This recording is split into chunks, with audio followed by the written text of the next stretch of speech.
जब से अमेरिका के राष्ट्रपति डोनाल्ड ट्रंप के समर्थकों ने अमेरिकी संसद में घुसकर बवाल किया है, तब से पूरी दुनिया में इस घटना की जमकर निंदा हो रही है।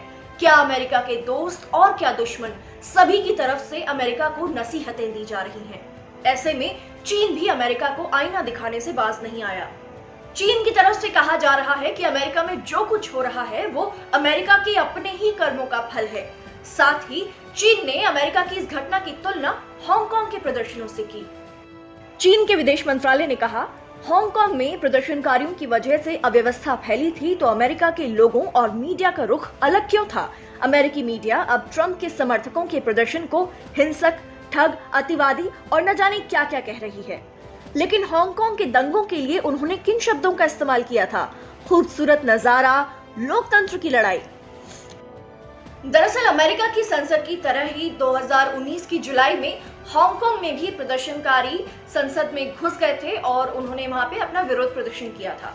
लेकिन इन दोनों घटनाओं में अंतर ये है कि हांगकांग के प्रदर्शनकारी चीनी सरकार से आजिज आकर एक काले कानून के खिलाफ विरोध जताते हुए संसद में घुसे थे, जबकि यहाँ अमेरिका में तो बिल्कुल ही उल्टा हो रहा है। अमेरिका की तो मौजूदा सरकार के राष्ट्रपति के समर्थक ही लोकतांत्रिक तरीके से आए हुए चुनाव के नतीजों को पलटने के लिए, सरकार पर दबाव बनाने के लिए अमेरिका की संसद में घुस जाते हैं और वहां जमकर तोड़फोड़ करते हैं और बवाल मचाते हैं। लेकिन चीन आंख मूंद कर इन दोनों घटनाओं को एक समान बता रहा है। चीनी सरकार ही नहीं, चीनी सरकार के कंट्रोल वाले मीडिया ग्लोबल टाइम्स ने भी नैन्सी पेलोसी पर निशाना साधा है। ग्लोबल टाइम्स ने लिखा है, जब हांगकांग में प्रदर्शन हुए थे तो नैन्सी ने इसे खूबसूरत दृश्य बताया था। अब देखना होगा कि क्या वो कैपिटल हिल में हुए घटनाक्रम को लेकर भी ऐसा ही बोलती हैं। एक चीनी यूजर ने लिखा है, अब स्पीकर पेलोसी खुद इस खूबसूरत नजारे का आनंद उठा सकती हैं, बल्कि अपने ऑफिस में ही। लंबे समय से अमेरिकी राजनेता दूसरे देशों के दंगाइयों को फ्रीडम फाइटर्स बताते रहे हैं। आखिरकार अब वो खुद इसे झेल रहे हैं। ग्लोबल टाइम्स ने लिखा है, कई चीनी नागरिक अपने कमेंट में कह रहे हैं कि अमेरिका में जो हुआ वो उसे बदले की तरह देख रहे हैं।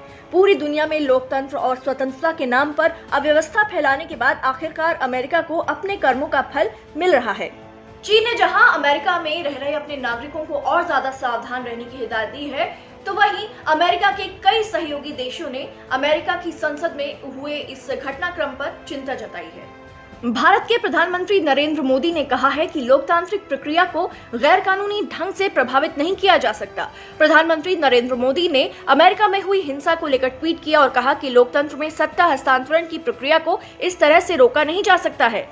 ब्रिटेन के प्रधानमंत्री बोरिस जॉनसन ने ट्वीट किया और कहा कि अमेरिका पूरी दुनिया में लोकतंत्र का प्रतीक है और ये जरूरी है कि वहां शांतिपूर्ण और व्यवस्थित तरीके से सत्ता का हस्तांतरण हो। ब्रिटेन के अखबार डेली एक्सप्रेस ने हिंसा की घटनाओं को अमेरिका में अराजकता करार दिया है और कहा कि अमेरिकी राष्ट्रपति डोनाल्ड ट्रंप ने हिंसा के दरवाजे खोल दिए हैं।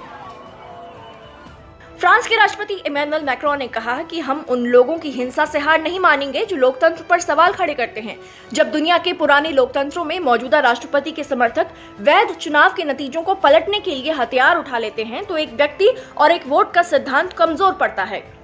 कनाडा के प्रधानमंत्री जस्टिन ट्रूडो ने कहा कि अमेरिका में लोकतंत्र पर हुए हमले से कनाडा बेहद आहत और दुखी है। जर्मनी की चांसलर एंगेला मर्केल ने कहा है कि वॉशिंगटन डीसी के इस अभूतपूर्व दृश्य को देखकर लोकतंत्र के दुश्मन खुश होंगे।